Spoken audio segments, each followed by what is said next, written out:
selamat pagi. Jumpa lagi di acara Muardi Way. Halo Sobat Muardi, gimana? Hari ini cuacanya mendung-mendung enak kayaknya buat narik selimut nih ya. Tapi tetap semangat ya, dan semoga semuanya sehat. Nah, mungkin kita semua masih pada di rumah ya. Teman-teman banyak yang working from home. Monggo silakan ikuti topik kali ini yang masih seputar COVID ya, seputar COVID. Yang belum join silahkan segera join, temannya diberitahu kalau kita sudah mulai. Nah, putaran COVID yang kali ini ceritanya agak mengerikan. Karena kaitannya dengan agak topik yang mengerikan ya, agak horor dikit ini ceritanya ya. Tentang penyakit pemicu kematian pasien COVID-19.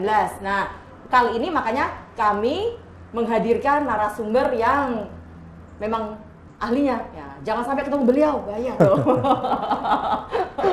Jangan sampai beliau ketemu dengan dokter-dokter spesialis anestesi di akhir-akhir. Waduh, serem ya. Oke, kita sambut Dr. Husni Tamrin ya, Dok. Halo. Spesialis anestesi MKes, beliau konsultan intensive care. Nah, di Muardi ini ya, Dok ya, kita ada tim SARI ya, tim Severe Acute Respiratory Infection yang juga saat ini sedang menangani COVID. Beliau juga terlibat di dalamnya. Nah, pasien-pasien kami nih di sini yang kondisinya mungkin ada perburukan, entah gagal napas atau infeksi yang berat dan lain sebagainya. Ini nih beliau yang menangani. Sama Dokter Atrin juga ya, bersama-sama gitu. Aduh, ya. Oke, ya, selamat pagi dokter. Ya. Sehat, Dok? Sehat, alhamdulillah. Puasanya lancar, Dok? Lancar. Syukurlah ya, semoga puasanya juga pada lancar semua. Nah, ini dari kemarin-kemarin sih kita banyak bicara sudah seputar COVID, Dok ya. Ya. Mungkin pemirsa semua ya, Sobat Muardi udah pada tahu tentang COVID, kalau gejala dan lain sebagainya ya, banyak sekali informasinya. Nah, sekarang kita akan bahas nih, Dok. Ya. Kalau misalnya kematian ya, orang kan mesti takut lah, jangan sampai kita nih sakit apapun sebenarnya ya, betul. perburukan ya, sampai meninggal akhirnya. Nah, ini sekarang kalau tentang COVID nih, kita mau bicara tentang kematian di COVID itu gimana sih gitu, apa penyebabnya mungkin, terus tanda-tandanya seperti apa, dan nanti dokter Husni akan lebih banyak menerangkan kita juga mungkin dari ya Dok, pengalaman kasus yang ada di Muardi ya Dok ya, yang ditangani Dokter Husni. Oke, monggo dokter, mungkin mau menjelaskan apa, silakan dokter. Ya, oke. Terima kasih Dokter Atrin ya. Jadi Sobat Muardi Wae, saya di sini bersama Dokter Atrin. Dokter Atrin ini seorang dokter spesialis paru yang juga ikut merawat pasien COVID. Jadi kita saling bekerja sama dalam merawat pasien-pasien COVID yang datang atau dirujuk ke rumah sakit kita. Nah, saya akan tampilkan sedikit beberapa slide tentang pasien-pasien COVID dan apa yang kita telah lakukan di dalam rumah sakit kita untuk mencegah perburukan pasien. Jadi untuk tim COVID sendiri, sudah? Mau ditampilkan, tolong? Oke. Oke. Oh ya, terima kasih. Untuk tim COVID sendiri kita tidak sendiri-sendiri. Jadi ada di situ ketuanya. Di sini dalam hal ini ketuanya adalah Dr. Harsini, spesialis paru. Kita sering adakan rapat evaluasi ya. Bisa seminggu, bisa 2 minggu ya, tergantung kondisi dan jumlah pasien. Di sini kita bisa lihat bahwa beberapa spesialis juga ikut merawat pasien ini. Multidisiplin ya, approach kita. Di situ ada dokter penyakit dalam, dokter spesialis paru, dokter spesialis jantung, dokter patologi klinik, mikrobiologi klinik, juga ada dokter spesialis anak. Karena pasien-pasien kita juga ya spesialis radiologi. Terus ada juga spesialis yang berkaitan dengan kondisi pasien seperti bedah dan kandungan. Sementara formasinya masih seperti itu. Cuman yang kita bahas hari ini, Dokter Atrin, itu pasien-pasien yang memburuk kondisinya, yang tidak diharapkan untuk menjadi buruk, ternyata pasiennya bisa memburuk. Oke, ini foto Dokter Atrin ya. Dokter Atrin sebelum mau masuk ke ruang isolasi bersama Dokter Arifin, jadi beliau juga merawat pasien-pasien COVID. Jadi kerjaannya selain sebagai host juga sebagai klinisi. Ini ngamen ini. Ya. Oke. Saya akan masuk mulai ke kenapa pasien-pasien COVID itu ada yang meninggal gitu ya. Ya.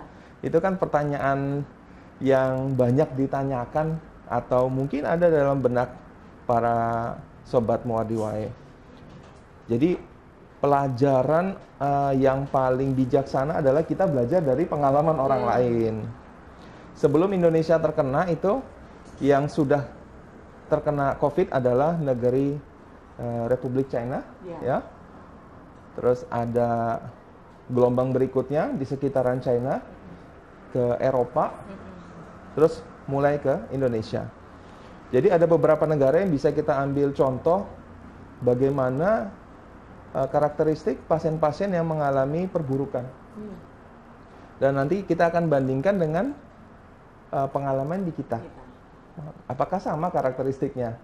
Apakah jauh lebih berat atau lebih ringan? Oke.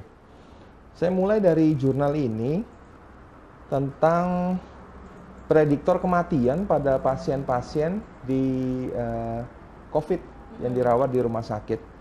Ini penelitian atau data retrospektif, data diambil setelah pasien meninggal. Itu terjadi sekitar 45%. 45%. Jadi kasus yang fatal itu total ada sekitar 150, ada 68 kasus kematian dari 150 pasien. Jadi 150 itu yang fatal maksudnya? 150 itu total. Total. Ada yang fatal 68, yang sembuh sekitar 82. Memang lebih banyak yang sembuhnya. Memang lebih banyak yang sembuhnya. Dan yang diambil dalam sampel mereka ini adalah pasien-pasien yang terkonfirmasi positif. Nanti kita akan perlakukan sama dengan yang di kita. Gitu ya. Oke. Yang pertama tentang usia. Usia di situ tampak dia berpengaruh ya pada kategori usia menengah ke atas. Jadi mulai usia 50 sampai ke atas itu resiko kematiannya meningkat. Bahwa yang hijau ini adalah jumlah yang sembuh, yang kuning adalah jumlah yang meninggal. Nah, semakin bertambah usianya, rasio yang meninggal dengan yang sembuh itu menjadi lebih besar. Gitu. Tapi di sini kita lihat ada usia-usiaan muda, 40-an dan di bawah 50 sebenarnya memburuk juga, tapi memang tidak banyak rasionya. Nanti kita akan jelaskan kenapa ada usia di bawah 50 tahun yang juga dia bisa meninggal. Gitu. Ya. Jadi usia sangat mempengaruhi Dr. Adrian. Usia ini. Jadi kita harus hati-hati buat orang tua atau kerabat kita yang berusia lebih dari 50 tahun. Sebenarnya mereka lah yang rentan untuk terkena COVID ini. Ya, seperti yang sudah dianjurkan oleh pemerintah. Kalau anak-anak gimana, Dok? Anak-anak datanya ada. Datanya ada. Ada beberapa laporan tapi tidak banyak. 1 atau 2 pasien dari berapa ribu itu anak-anak yang terkonfirmasi positif. Tapi memang ada background penyakit bawaan juga. Tidak murni dia COVID aja. Nah, jadi memang ada pemberatnya. Ada pemberatnya. Oke, kita lanjut ya. Ini berkaitan dengan interval, Dok. Dari mulai gejala sampai dia meninggal, itu berapa hari sih kira-kira? Nah, di sini paling banyak pada hari ke-14 dan hari ke-22. Jadi gampangannya pada minggu kedua setelah gejala dan minggu ketiga setelah gejala. Jadi ada 2 kali. Pasien yang selamat di minggu kedua bisa terjadi perburukan di minggu ketiga. Bisa jelek lagi. Iya. Dan dikatakan bahwa serangan COVID ini terhadap tubuh itu pelan-pelan tapi pasti. Slow but sure. Ya. Terutama pada pasien-pasien yang memiliki komorbid yang nanti akan kita sebutkan. Jadi tidak serta-merta murni COVID saja. Jadi ada penyakit penyertanya. Kalau di demam berdarah kita kenal juga ada istilah 2 pelana. Jadi panasnya pasien itu 2 kali. Ada panas di minggu pertama, sembuh sebentar, sementara, terus dia panas lagi. Itu. Jadi hampir sama gejalanya. Oke, saya lanjut. Dikatakan bahwa pasien-pasien yang memiliki penyakit dasar perjantungan atau memiliki kapasitas jantung yang kurang baik, dalam hal ini contohnya gagal jantung atau pernah mengalami serangan koroner yang berakibat pada otot jantung yang sudah Jadi pompanya sudah pompanya terganggu betul, ya, Dok, ya? pompanya sudah itu memiliki prediktor yang tinggi untuk kematian. Prediktor yang tinggi untuk kematian karena pada penyakit COVID ini salah satu kompensasi dari tubuh adalah karena oksigennya menjadi turun, maka jantung berkompensasi sangat hebat. Nah, pada pasien-pasien seperti gangguan jantung, jantungnya atau pompanya udah nggak mampu, gitu. Pompanya sudah berat. Jadi kematian kombinasi sebenarnya antara serangan virusnya dan kondisi awal pasien. Tapi di sini dicatat bahwa kardiovaskular ini signifikansinya sangat tinggi. Ya, jadi ini pesan pelajaran buat kita, buat pasien kita yang punya penyakit dasar jantung, kita harus hati-hati, ya. Dan di rumah sakit ini sudah kita terapkan perlakuan yang khusus untuk pasien-pasien tersebut. Jadi tetap hati-hati. Di sini banyak kan memang tampilan kematiannya. Pertama, yang paling besar porsinya adalah akibat gagal nafas. Terus ada kombinasi gagal nafas dan jantungnya. Ada jantung saja tapi tidak banyak, ya. Ada juga yang tidak diketahui. Artinya datang tiba-tiba meninggal. Ternyata di kita juga ada yang seperti itu, Dok. Ternyata di kita juga ada. Ada jurnal yang lain mengatakan bahwa ternyata setelah dilakukan pemeriksaan, bukan hanya parunya sebenarnya yang bermasalah. Ternyata memang jantungnya juga ikut terdampak. Dan ini mempengaruhi terapi kita juga di sini. Bahwa kita sekarang tidak hanya fokus pada penanganan perburukan respirasinya. Ya, makanya kita ikutkan di dalam tim kita dokter spesialis jantung yang khusus menangani pasien-pasien dengan akut miokard. Ternyata virusnya itu bisa menyerang jantung secara langsung. Dia bisa memperbanyak diri di dalam sel otot jantung. Itu namanya serangan langsung. Dan efek lainnya adalah dia menyebabkan proses peradangan di jantung.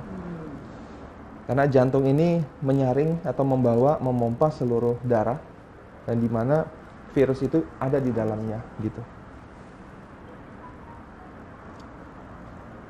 Berikutnya bahwa pada pasien-pasien yang terserang, 16% diantaranya ada infeksi sekunder. Infeksi sekunder. Kita tahu bahwa pada pasien-pasien sehat pun ada bakteri normal di dalam tubuhnya. Cuman dalam kondisi tertentu, bakteri normal ini bisa berubah menjadi patologis akibat pertahanan tubuh yang menurun. Nah, virus ini menyerang sistem kekebalan tubuh. Jadi membuat daya tahan tubuh Daya tahan tubuh, betul. Jadi bakteri yang lain itu nanti seharusnya mungkin nggak masalah ya, Dok, ya, tapi jadi malah jadi masalah. Gitu. Pada pasien normal infeksi dari lingkungan bisa diatasi dengan gejala panas, dengan batuk. Tapi pada pasien-pasien tertentu, terutama di COVID ini, respon itu menurun sehingga infeksinya menjadi memberat. Dan itu juga membuat kita concern bahwa penanganan infeksi sekunder juga penting. Nah, kita jadi berbeda. Dulu harus tegak betul infeksi itu. Sekarang kalau untuk pasien yang beresiko tinggi, kita sudah berikan antibiotik yang sesuai dengan keluhannya untuk mencegah perburukan di infeksi sekunder. Jadi akhirnya penanganannya harus secara holistik ya, Dok, Betul. ya. Jadi tidak bisa hanya memandang oh ini cuma parunya saja atau apa, tapi melihat juga tadi jantungnya bagaimana, apakah ada infeksi sekunder yang lain, apakah ada komorbid yang lain. Jadi semuanya harus bareng ya, Dok, ya, biar outcome-nya apa sih istilahnya, kondisi pasiennya baik. Kalau enggak nanti akan terus memburuk ya, Dok, ya. Pada intinya pada saat kita menerima pasien itu, kita harus langsung melakukan ratifikasi atau kita screening pasiennya. Screening bukan hanya dia COVID atau tidak. kita screening apakah dia punya komorbid atau tidak. Dan itu penting untuk mencegah perburukan. Ini pengalaman kita di rumah sakit kita. Sampai saat ini sudah ada 47 kasus terkonfirmasi ya di kita. Dan 25%-nya itu yang meninggal. Kalau di China tadi 45%, di kita 25%. Sebenarnya relatif lebih kecil ya. Tergantung jumlah pasien yang datang ke kita dan jumlah pasien yang memiliki komorbid sebenarnya perbandingan ini.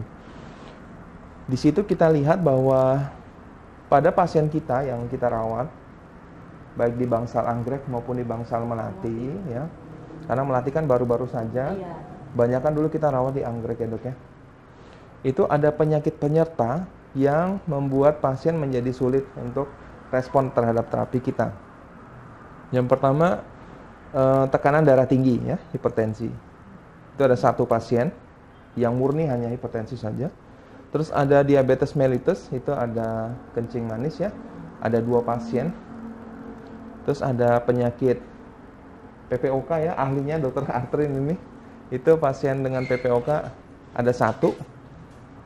Yang terbanyak di kita porsinya adalah gagal ginjal kronis. Yang sudah ada kebutuhan cuci darah. Harusnya. Gitu. Cuci darah. Ada itu, Dok. Oh, oke. Ini ya, kita serius sekali kan dia Iya. kuliahnya Dokter Husni. Tapi jadi jelas banget gitu kan. Maksudnya semua punya punya jadi wacana yang lebih luas gitu dokter tentang COVID ini gitu kan. Ternyata penanganannya mungkin tidak hanya pokoknya COVID aja, tapi yang kita tangani itu lebih lebar lagi ya, sampai komorbidnya, kondisi pasien itu sebenarnya awalnya bagaimana. Tadi dokter Husni sudah jelaskan harus stratifikasi dulu pasien itu sebenarnya mungkin ada penyakit-penyakit lain yang harus kita cari tahu dan mungkin pasien sebelumnya juga nggak tahu, misalnya apakah dia punya diabetes juga nggak ngerti, ya kan? Apakah misalnya ada sakit kekebalan tubuh HIV juga mungkin belum terdiagnosis sebelumnya, itu juga kita periksa di sini semuanya dok ya. Iya betul. Gitu ya. Oke, sebentar kita akan sapa semua ya sobat-sobat Muardi dari Instagram maupun dari Facebook. Halo, terima kasih sudah bergabung. Halo. Wah ini dari kalau kita sabar nih dok, dari Urip Yatun dari Singapura dok. Singapura menyimak. Menyimak Singapura. Kasusnya di sana juga banyak luar biasa, loh. Ya, luar biasa banyak. Tapi angka kematiannya kecil. Kecil.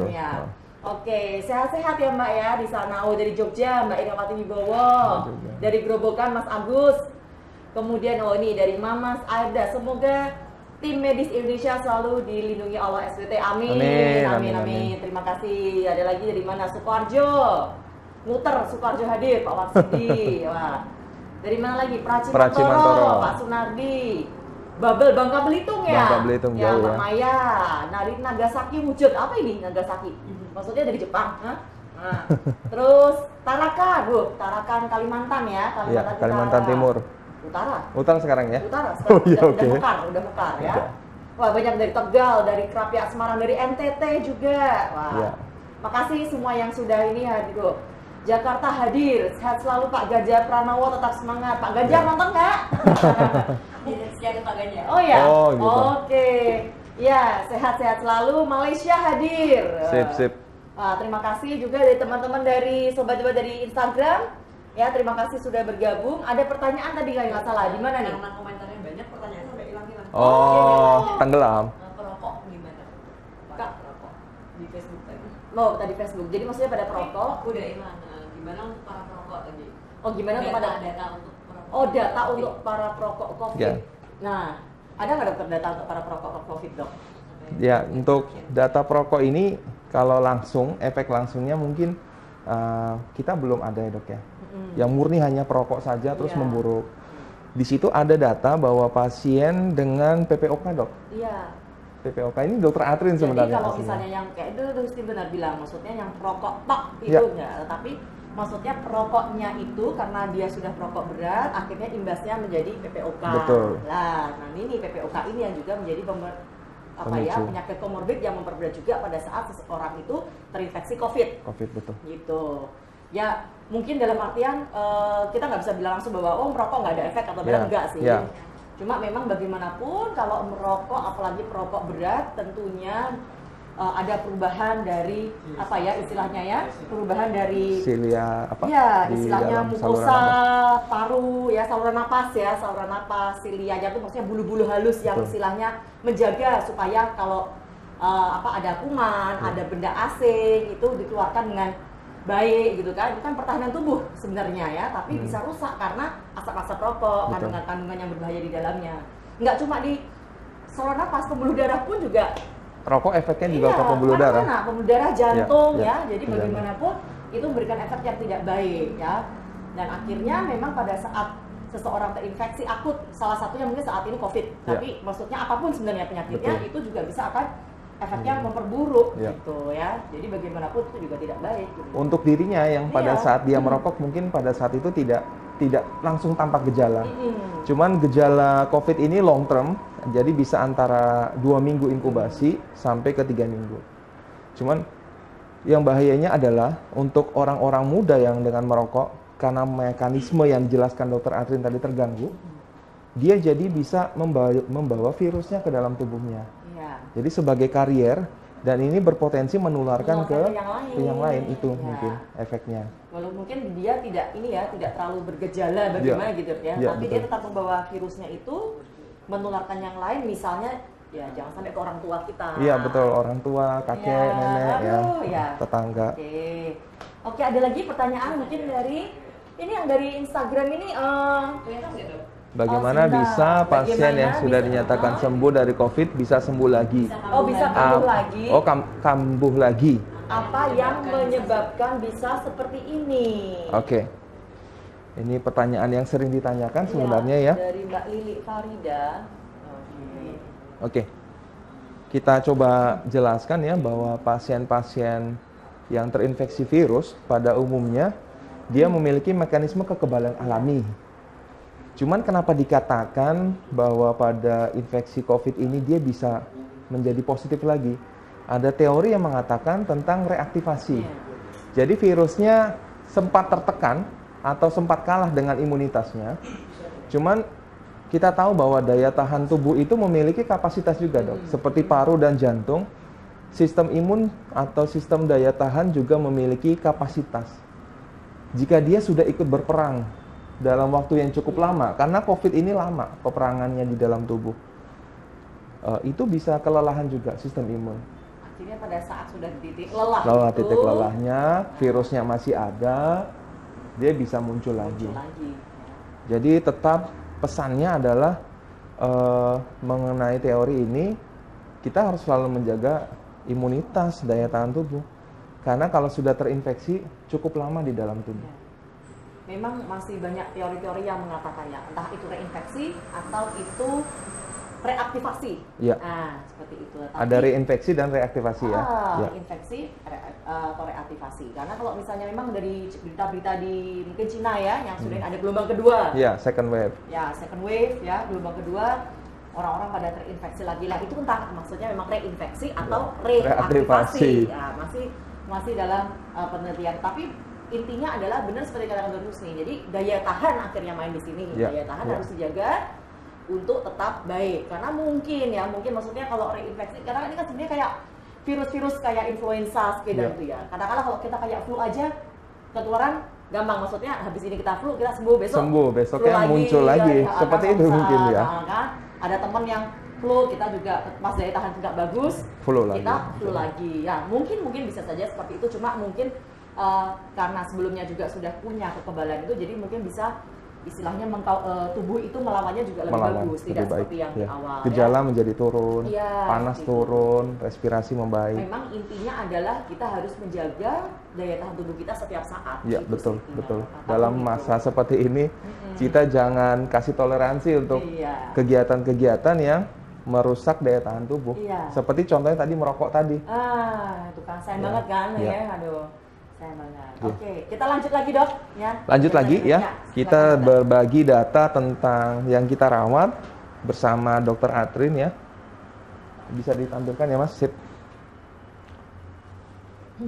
Ini pengalaman di kita dari 12 yang meninggal dari 47 pasien yang terkonfirmasi positif berkaitan dengan usia. Nah, Tadi di depan di China tuh ada dok usia di bawah 50 tahun dan dia juga meninggal.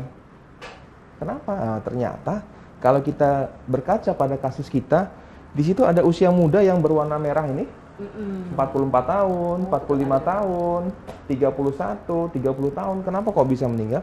Ternyata sudah memiliki komorbid yang berat, gitu. Contoh yang 44 tahun, itu pada saat saya nangani, kita memang gagal nafas, saturasi turun, cuman dia mengeluh, saya diare, gitu, diare. Terus kita coba ganti cairan, tapi diarenya sangat hebat. Nah, jadi ada pasien-pasien yang tidak hanya gejala respirasi, tapi juga ada gangguan di saluran pencernaannya, dan pasien ini terkonfirmasi positif. Ini menjadi gambaran buat kita bahwa diare bisa jadi salah satu gejala untuk itu tanpa sebab misalnya ya. Jadi ada pemberatnya. Yang kedua ada pasien 45 tahun. Kategorinya masih muda untuk usia kita. Itu ternyata sudah memiliki hypertension, jantungnya sudah membesar dan punya diabetes mellitus. Dan komorbidnya sebenarnya masih ada satu lagi ya, obesitas. Jadi berat badannya berlebih. Nah, pasien ini kita rawat cukup lama, hampir sekitar 4 minggu. Bertahan sebenarnya. Setelah ada gejala, bertahan sampai 4 minggu. Dia sudah lewat dari 2 pelana itu. Minggu kedua, minggu ketiga lewat, tapi minggu ketiga sudah nggak kuat. Gitu. Karena imunitasnya sudah tidak bagus juga.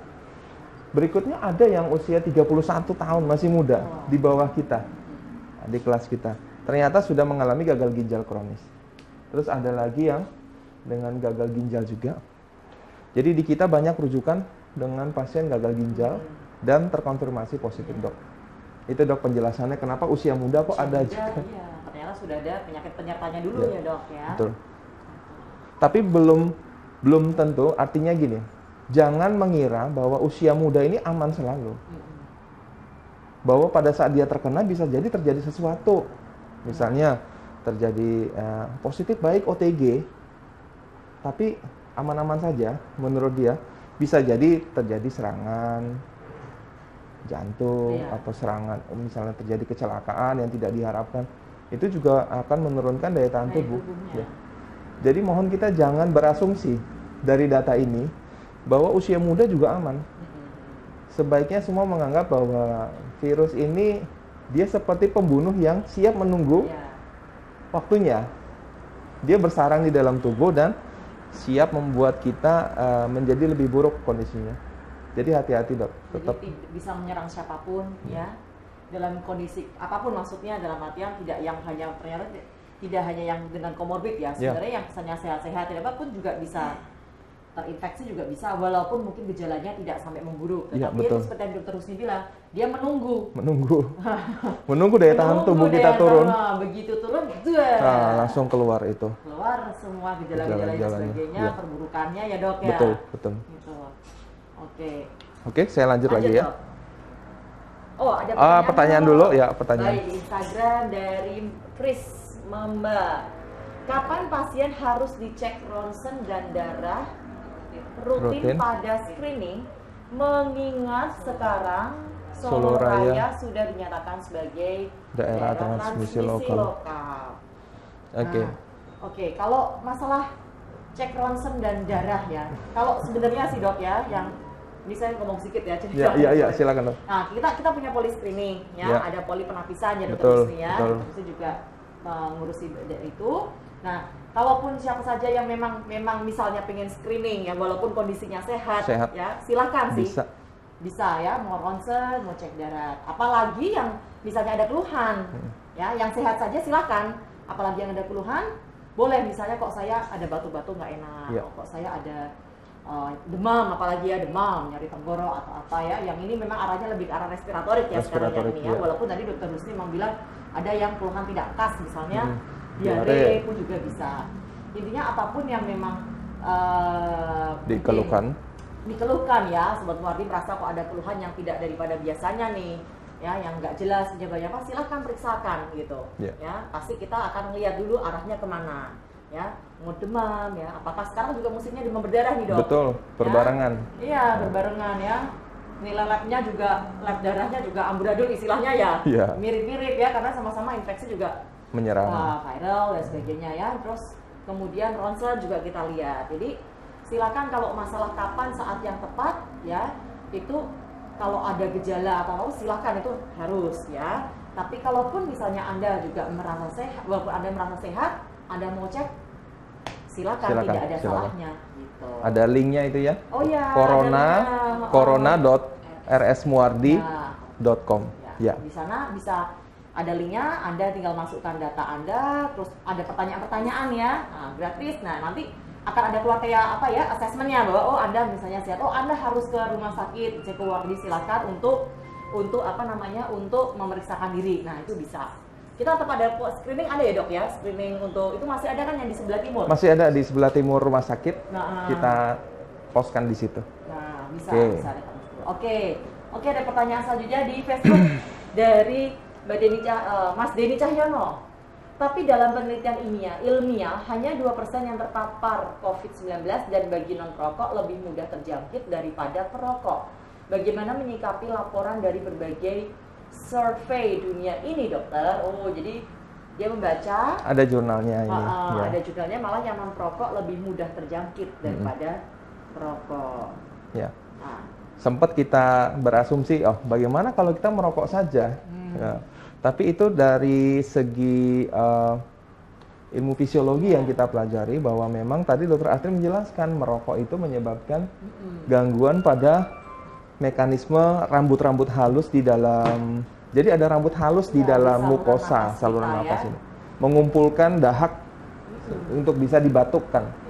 Nah pada perokok mekanisme itu terganggu. Cuman yang di jurnal ini katakan bahwa pada non perokok lebih mudah terjangkit. Ada mekanisme penjelasannya bahwa orang yang merokok itu mengalami reaktivasi saluran nafas yang berlebihan. Jadi hipersalivasi. Jadi banyak lendir. Dahak lendirnya banyak. Nah, mungkin ini ya yang pertama masalah pengaktifan lendir yang berlebih itu. Sehingga virusnya pada saat datang itu nempel di lendirnya, ya, di lendirnya. Yang kedua, bisa ini masalah pengambilan sampel. Bahwa mungkin kita harus lihat pada jurnal ini apakah benar yang di sampel itu sudah homogen. Ya, sudah homogen, terus kemudian kayak jumlah sampelnya berapa yang diambil, yang homogen apa, maksudnya apakah itu bisa digeneralisasi untuk di populasi umum? Betul. Apakah kita lihat juga apakah dia yang non perokok yang terserang itu punya penurunan daya tahan. Jadi kita harus hati-hati melihat hasil jurnal. Karena banyak faktor mungkin ya di belakang itu yang tidak kita lihat ya, tidak tersorot gitu ya. Misalnya kayak tadi mungkin jangan-jangan itu ada faktor morbid yang lain misalnya seperti itu.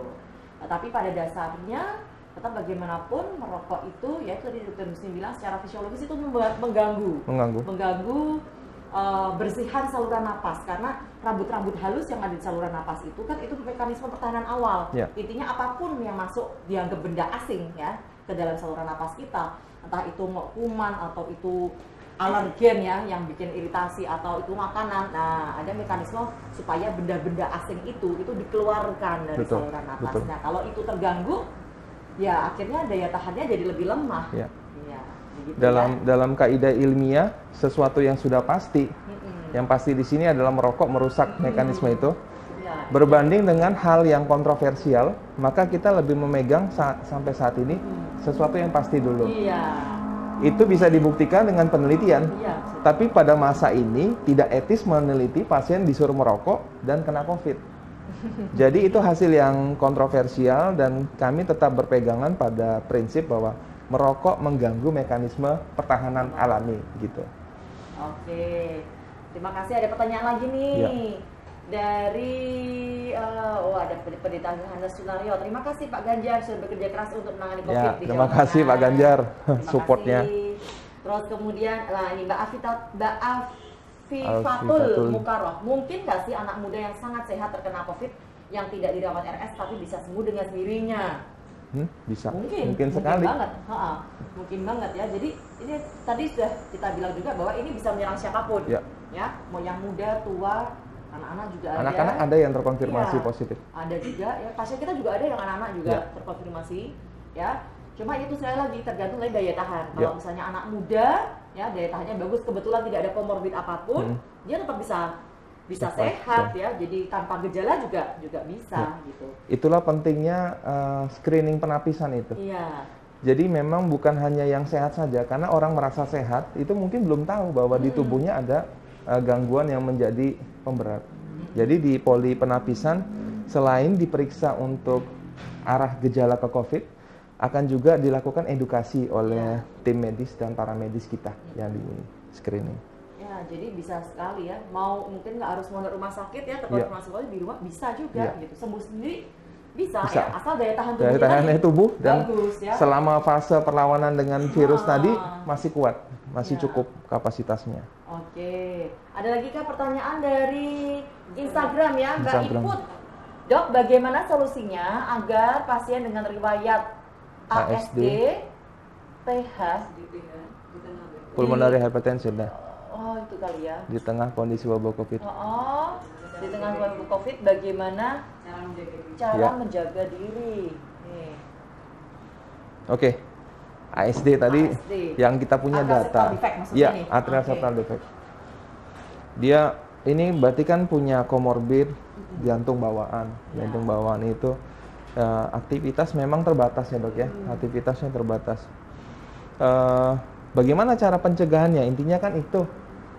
Ya, kita tetap berpegangan pada prinsip yang sudah diterbitkan oleh WHO, CDC dan Kemenkes. Standar precaution pasien-pasien yang ada di rumah atau di lingkungan di luar rumah sakit. Mereka menjaga jarak, ya, menjaga jarak, memakai masker, Iya. cuci tangan, menerapkan pola hidup sehat, mengkonsumsi makanan-makanan yang meningkatkan daya tahan tubuh, dan tidak melakukan aktivitas-aktivitas yang menurunkan daya tahan tubuh. Jadi prinsipnya pada pasien dengan penyakit jantung bawaan itu harus tetap dilakukan mekanisme untuk pencegahan secara standar. Yang kedua, jika memang memberat gangguan jantungnya ini, jangan takut-takut untuk Iya, kontrol sebenarnya. Poliklinik tetap buka, ya, poliklinik tetap buka, terutama untuk pasien-pasien yang ada kondisi memberatnya. Kita anjurkan untuk kontrol atau janjian dengan dokter di rumah sakit kita, kapan bisa kontrol. Kontrol ini dalam artian apakah saya akan memberat, apakah saya bisa diberikan vitamin apa yang aman selama masa COVID itu. Jadi banyak hal sih sebenarnya dalam pada saat kontrol ke dokter itu ya. Mungkin gitu. Tetap ya, secara umum jaga daya tahan tadi ya, hand hygiene, ya pakai masker segala macam. Terus benar, kalau ada keluhan jangan sampai menunda-nunda ke dokter ya. Entah apa itu penyebabnya, makanya kan biar dinilai oleh dokter ya, oh arahnya seperti ini, dan mungkin memang sudah memakai obat-obat, ya apa istilahnya, obat-obat yang biasa dikonsumsi sehari-hari, ya itu tetap dikonsumsi gitu, sesuai dengan arahan dokter ya.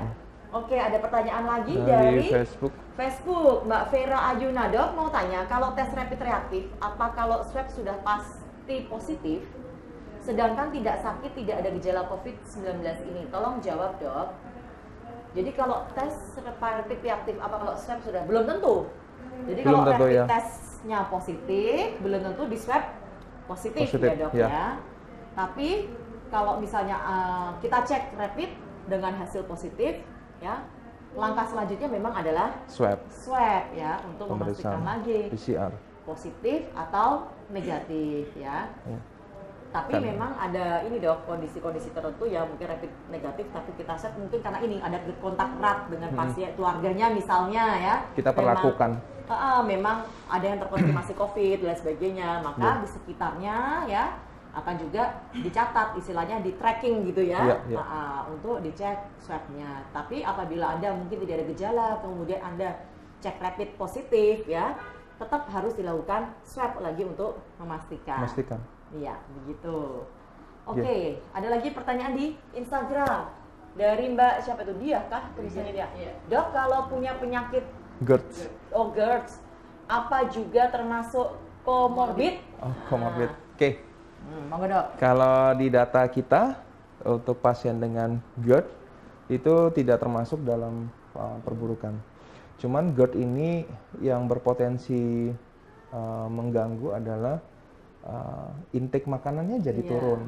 Pada saat intake makanannya berkurang, otomatis daya tahan tubuh yang turun. Jadi GERD pada kondisi wabah COVID pada masa-masa ini sebaiknya tetap minum obat secara teratur. Intinya kita menjaga intake makanan itu tetap bagus gitu. Mungkin gitu ya. Jadi efeknya GERD ini secara tidak langsung ada. Secara tidak langsung. Secara langsung masih diragukan. Karena tetap kita melihat data-data yang ada di baik di lokal maupun di internasional. Oke, ada lagi nih di Mas Ari Handoko. Dok mau tanya untuk biaya rapid test berapa ya? Biar tahu kena apa enggak. Soalnya banyak yang enggak ada gejala, tahu-tahu positif. Takut juga sih. Di Muardi gimana?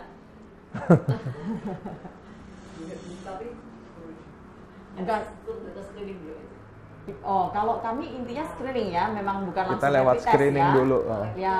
Screening penapisan. Ya, jadi tetap di screening dulu. Anda datang aja ke Muardi ya, di poli screening. Nanti akan ditanya, istilahnya dokter akan menanyakan istilahnya riwayat Anda ya, apakah ada keluhan ataukah Anda ada kontak ya, atau Anda habis bepergian dari luar kota dan lain sebagainya. Ya, nanti akan ditentukan selanjutnya ya dokter Betul, ya. betul. Jadi biayanya gratis kalau untuk ikut screening ini gratis, ya, ditanggung oleh pemerintah. Jika ditemukan indikasi oleh dokternya yang pada saat datang ke poli ada indikasi ini, ayo kita cek rapid.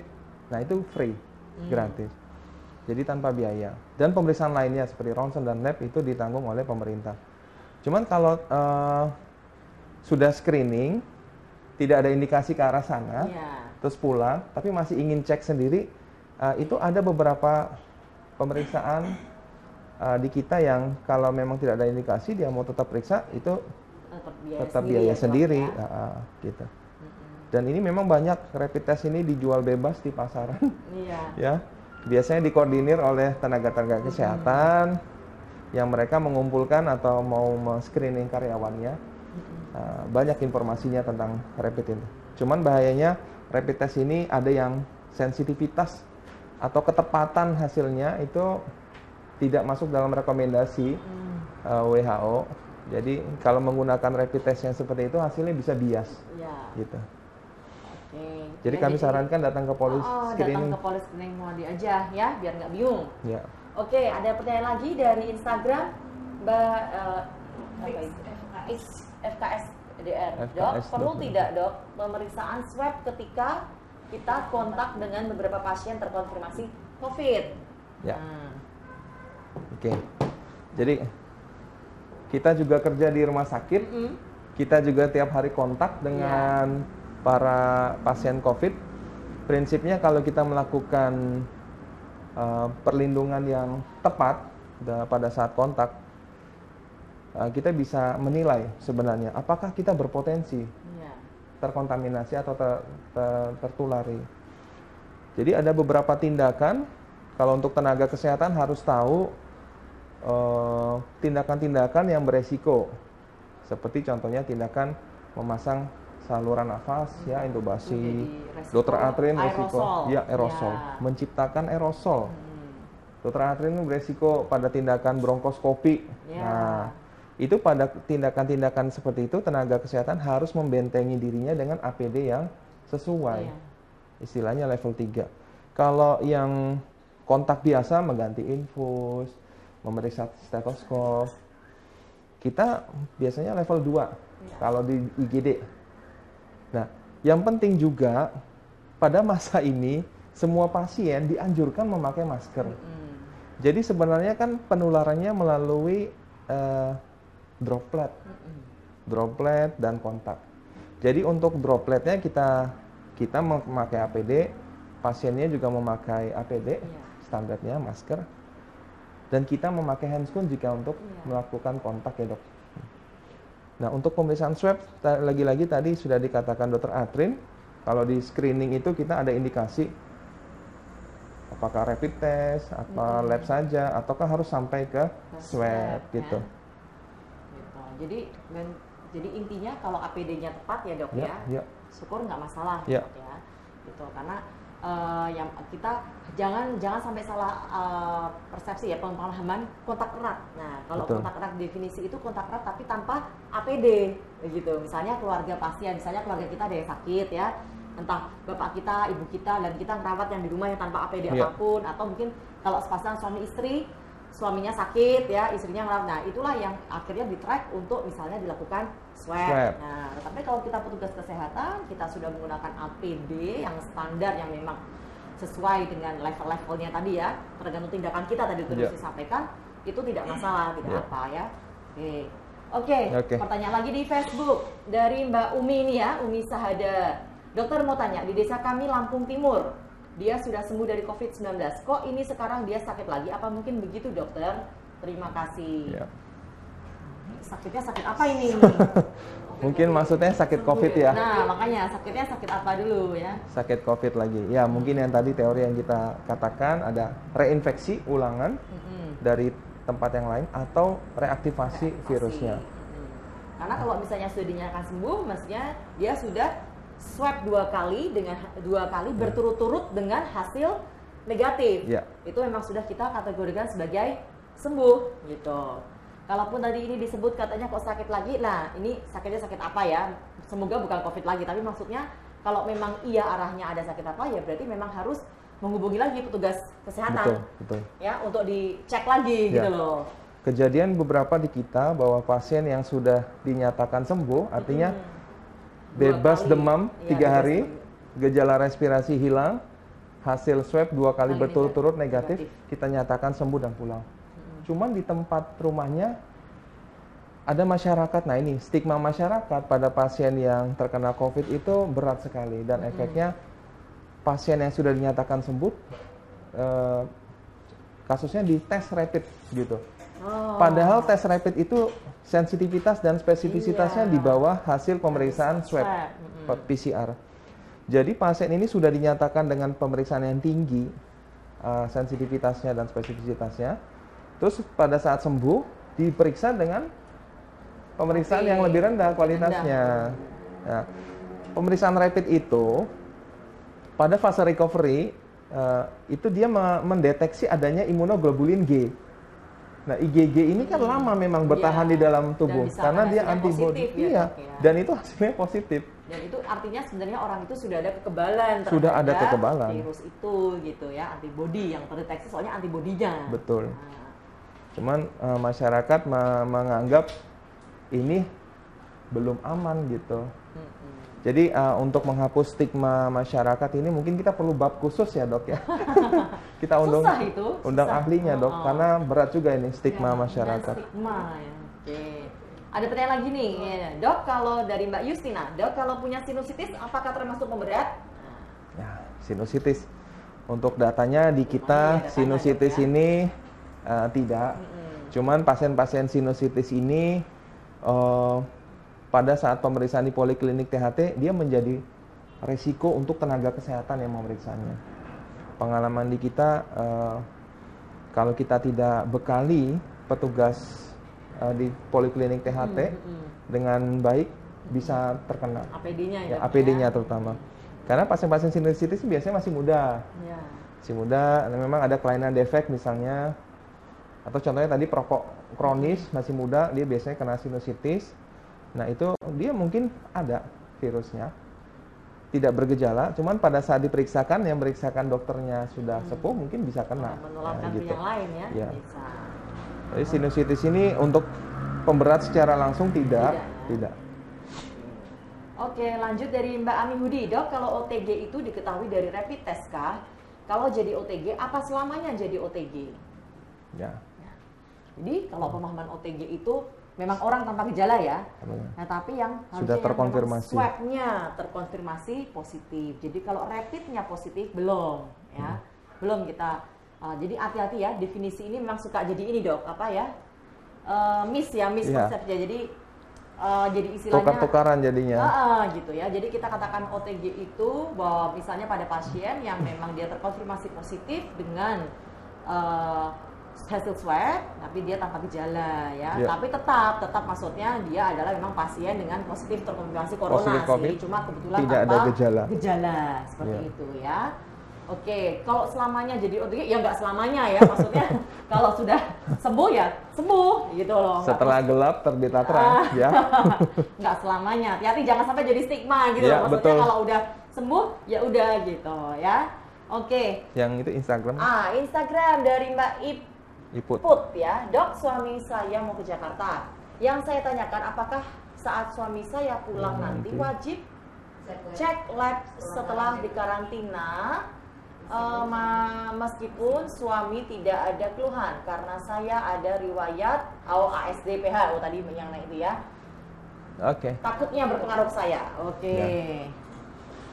Ini kita coba jawab ya. Silakan. Kalau pertama tujuannya apa dulu ke Jakarta? Kalau tujuannya untuk sebagai petugas kesehatan, biasanya dalam perjalanannya otomatis sudah dibekali pertama surat jalan.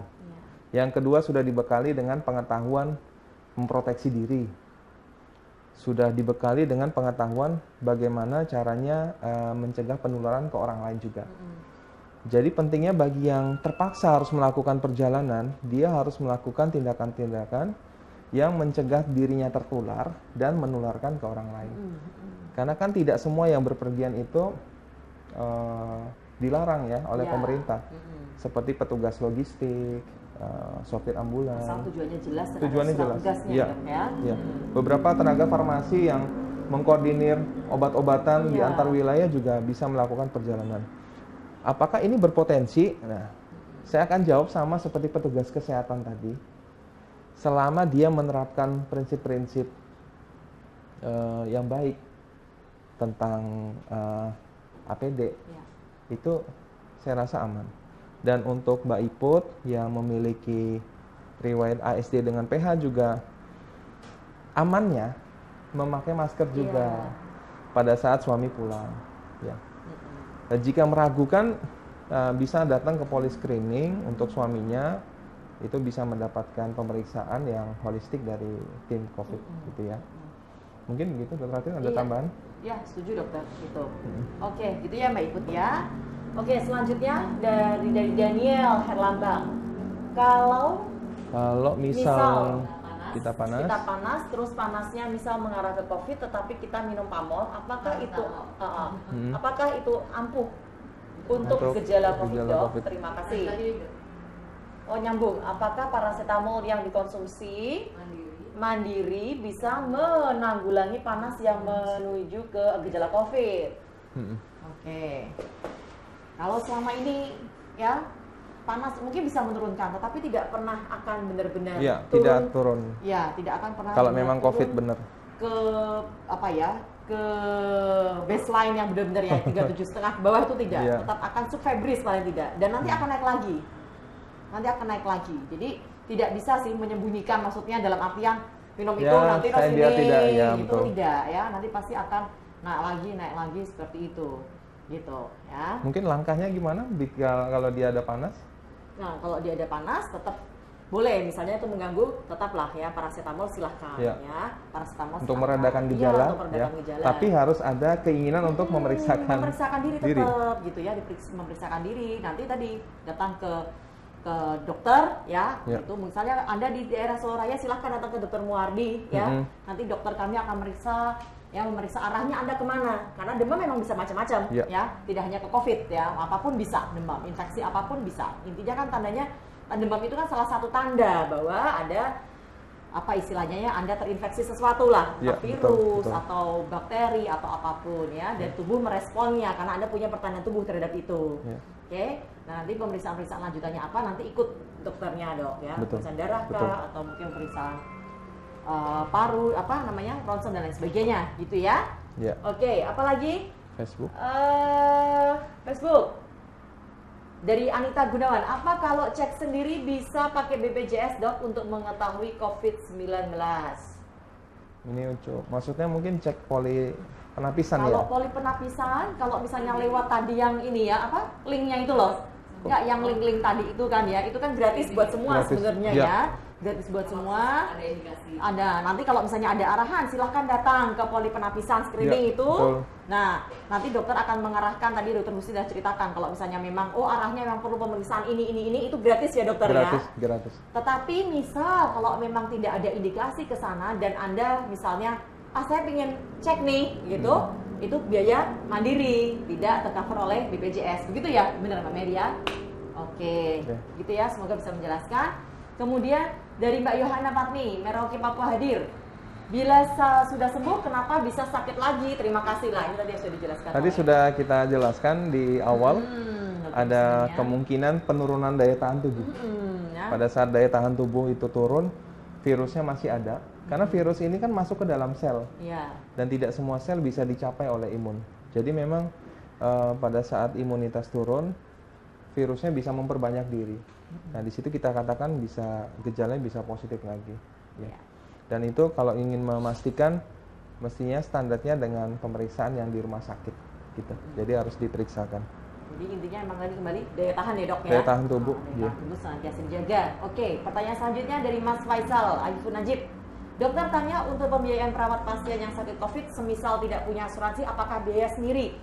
Oh enggak. Ya di cover Sudah oleh di-cover pemerintah, pemerintah, ya.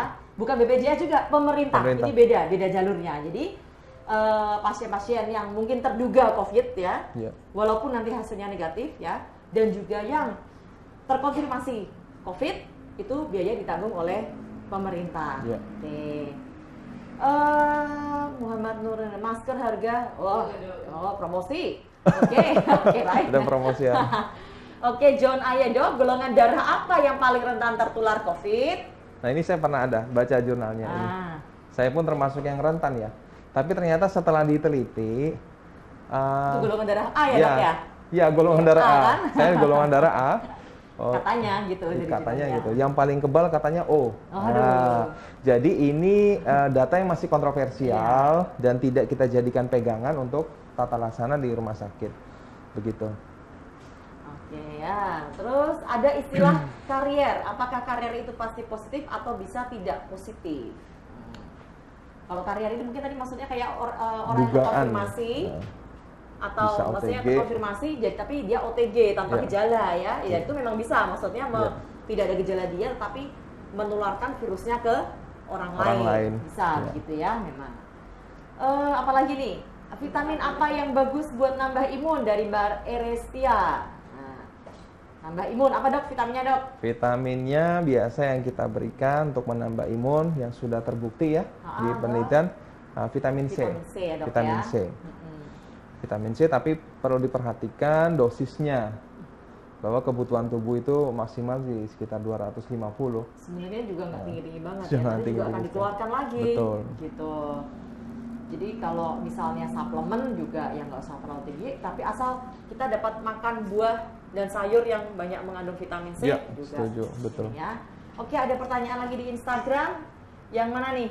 Ya Mbak Mei, izin dokter mohon saran bagaimana sebaiknya sikap dan upaya masyarakat dalam menghadapi wabah corona ini. Wah, Nah, ini nih, pesan-pesannya nih dok. pesan-pesannya untuk berkaitan dengan topik kita ya Iya. hari ini. Jadi COVID itu kan pandemi. Pandemi artinya seluruh dunia. Seluruh dunia hampir kena. Pesannya adalah sikap kita pada fase ini kita harus selalu mengupdate diri. Kalau kami tenaga kesehatan, sikap kami update terus dengan informasi-informasi yang sudah tegak betul, sudah baik dalam hal tata laksana penelitiannya sudah baik, kita bisa pegang ya, dan data itu tidak kontroversial dengan yang ada sebelumnya. Terus sikap kita terutama masyarakat umum dalam hal ini ya, jangan meremehkan COVID ini, pesan saya. Ada anggapan bahwa teori konspirasi seperti Ya. itu ya, itu juga kontroversial ya, dan belum Masih bisa di-evil. terbuktikan, belum bisa dibuktikan. Jadi saya rasa kita lihat arahnya pemerintah, arahnya bagaimana kami yang merawat pasien tahu sendiri bahwa pasien-pasien COVID itu memang perubahannya sangat cepat perburukannya. Ada yang baik tiba-tiba memburuk dan kita harus selalu siap dengan itu. Jadi untuk teman-teman yang di luar sana, tolong tetap perhatikan anjuran pemerintah, menjaga jarak, memakai masker, menghindari kerumunan, cuci tangan jika kotor ya, dan pola hidup sehat lainnya, mengkonsumsi makanan yang bergizi. Saya rasa itu yang saat ini terbaik yang bisa dilakukan masyarakat ya dok ya. Dan selalu dukung pemerintah untuk menerapkan strateginya. Istilahnya kalau di bencana itu mitigasi. Mengurangi atau meminimalisir efek bencana. Ini masyarakat itu menjadi orang yang populasi yang sangat banyak dan kalau tidak mendukung pemerintah percuma gitu. Jadi sikap terakhir adalah ikut membantu meminimalkan efek COVID ini biar tidak berkepanjangan gitu. Kan kita juga mau bersua dengan keluarga gitu. Itu bersua keluarga tanpa ada rasa was-was. Ya, betul. Ya dok ya. Sekarang kita kan apa ya rasanya was-was ya pasti ya, ketemu orang dengan rasanya was-was kayak ada jadi parno katakanlah gitu kan ya. Betul. Paranoid kita ini lama-lama ya. Nah, syukur kalau tadi udah dokter Husni ya. Pesan ini saya rasa karena waktunya juga udah habis dokter. Ending yang sangat bagus dari dokter Husni maksudnya memberikan pesan-pesan ya apa yang bisa dilakukan masyarakat ya. Dan tujuannya tentu semoga kita semua pandemi ini berakhir. Ya, kita semua sehat, pandemi berakhir, kita bisa beraktivitas seperti biasa ya, tanpa ada rasa paranoid ya. Kita tetap bisa bersilaturahmi dengan keluarga, dengan saudara kita dari manapun ya. Tapi yang jelas mungkin ya kalau saya melihat nih dok ya, sisi positifnya semoga ini menegur kita semua untuk hidup lebih sehat dan lebih baik ya. Kita ini orangnya mungkin kalau kita kan suka seenaknya mungkin selama ini ya. Kalau nggak ditegur sampai dek gitu gitu ya. Mungkin apa yang kita lakukan sekarang ya kayak tadi misalnya kalau kita pakai masker terus kemudian mungkin besok memang nggak harus pakai masker terus tapi istilahnya sendiri kalau ada keluhan atau apa pakai masker. Batuk yang benar ya, cuci tangan dan sebagainya ya. Syukur yang sudah kita terapkan selama pandemi ini ya yang baik bisa dibawa terus bisa ke depan. Dibawa terus. Jadi sebenarnya memang inilah yang harus kita lakukan dari dulu-dulu, tidak hanya kalau pas ada outbreak penyakit tertentu gitu ya. Ya semoga ini yang bisa mengubah budaya kita untuk bisa hidup lebih sehat dan bersih. Betul. Gitu.